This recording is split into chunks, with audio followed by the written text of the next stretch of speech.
phase in your life where you had to climb out the mud within yourself to where you personally know the inspiration and need for men's mental health? Yeah, absolutely. I mean, believe it or not, this is like all the time. Like, I got friends that I talk to, and we just, they might go through a moment and they'll be venting and tell me, and I'll be like, you know what, bro, I go through the same thing. Like, you might not see it, but everything that you're talking about, I've been through it before. Like, I have a friend of mine by the name of Jadon, and he's younger than me. I think he's like 25, 26, but I feel like he's literally living my life at 25, and I'm 38. So he'll be telling me something about something that he's frustrated about or a dark space that he's in. And I'll be like, believe it or not, bro, I go through the same thing. So to answer your question, yes, all the time. Like, sometimes I'm in a dark space for the whole week, but you would never know it. I'm in a consistent fight out of the darkness all the time. And I think anybody that's looking to do anything in this world is going to be in the darkness a lot, because we always fighting for greatness. So if you're fighting for greatness, you literally are digging your way out of a hole every day, because you always got to take the higher road. You always got to do more. You always got to sacrifice. You always got to turn the other cheek. And sometimes you just be like, can I cuss? Go ahead. Sometimes you just be like, fuck everything. I want to whoop some ass. Yeah. I want to get the fuck out of here. I want to stop dealing with everything because I don't feel appreciated.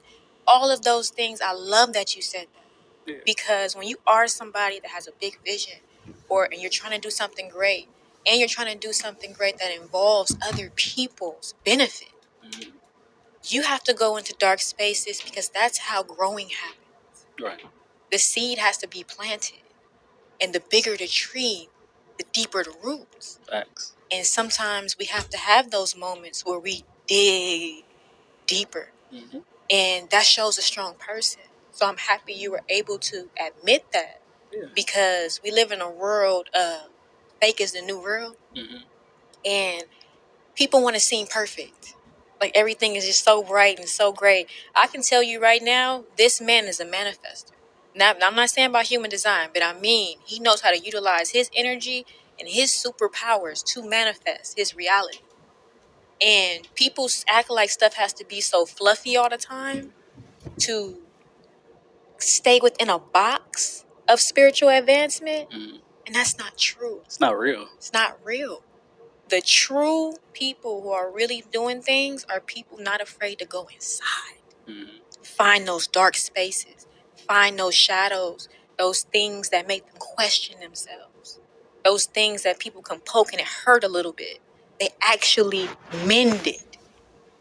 So I applaud you on that. Look, the darkness is really where the light is created. This is a perspective that I don't really talk about too much, because when you talk about darkness, people automatically think evil.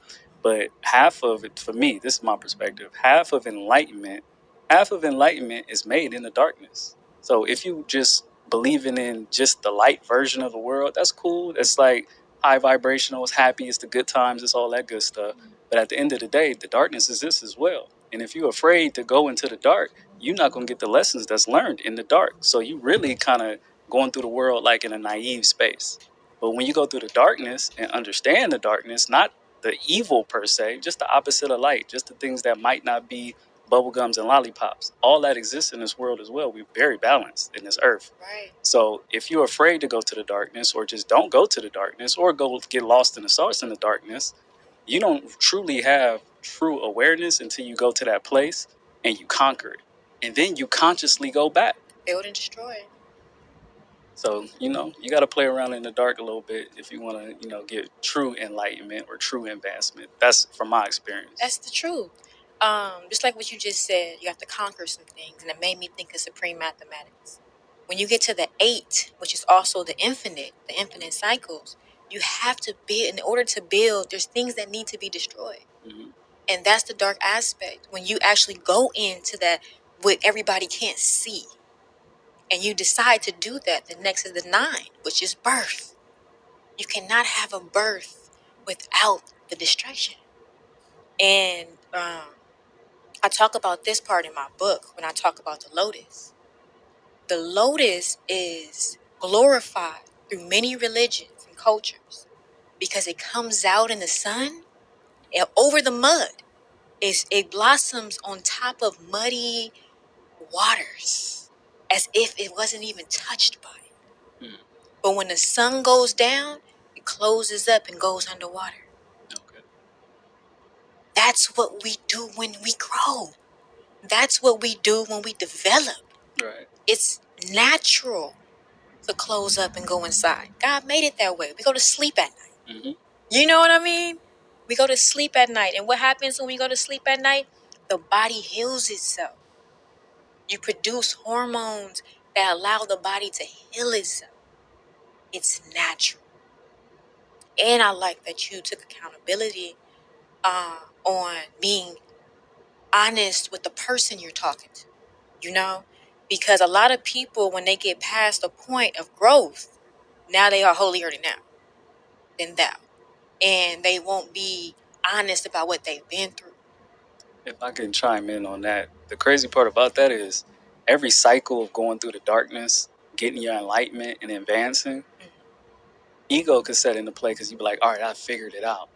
But then you'll hit your head again and gotta go through the cycle all over again. Yes. And after so many times going through that cycle, you end up realizing like this never stops.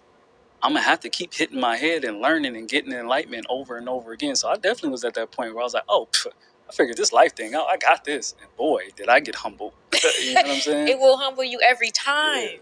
Yeah. So now at this point, I kind of expect it, you know. And also, if I'm growing forever, then I'm gonna continue to go through this cycle because it's just like your muscles, like muscle atrophy and getting sore. Like as much as an athlete I am, I'm still going to get sore. I'm still going to break down those muscles. So as long as I'm still trying to get better, I'm still going to hit my head on things and have to go through the darkness, go through the light, go through the cycle, be hurt, be happy, and that's just a cycle of life. So I'm glad I graduated from the, I done figured it out because I for sure was at that point and I got smacked hard, when I got to that point, felt like I made it. Mm-hmm. And I was like 26, 27, felt like I made it. Even thinking now, back then, it's just like, boy, you didn't know nothing. Yeah, and making, like, especially when we, how do I say this? First off, let me piggyback on what you just said. You will get smacked hard when you think that you made it somewhere. Right. Because all that says is you at a new edge. So now you are either pouring, if your cup is full, you are either pouring into other cups or you're going to get tipped over. The whole cup is going to tip over. Because now the universe has to say, like, okay, so you want to just keep this cup right here? You think this is it? This is not it. Either you pouring over to make something else happen into somewhere else and allowing that to teach you something new, or the whole cup going to tip over and say, let's start from the jump and bring it all the way up. Even if I could add on to that bar, if you was really pouring into other people when you do tip over, them other cups that you poured in is what's going to be your support. They're going to pour right back into your cup. There you go. And that makes me think of something we talked about earlier. The reciprocity, the balance, and the harmony in life that comes with the give and take. That comes with the hard decisions in life. That come with your growth. Mm-hmm. Because you get to a point when you are a giver, when you are a light, when you are a person that understands continuous growth, then you look to nurture that in the lives of others. And there comes a point where all of you will experience this in your growing process, where you have to make decisions on what gets your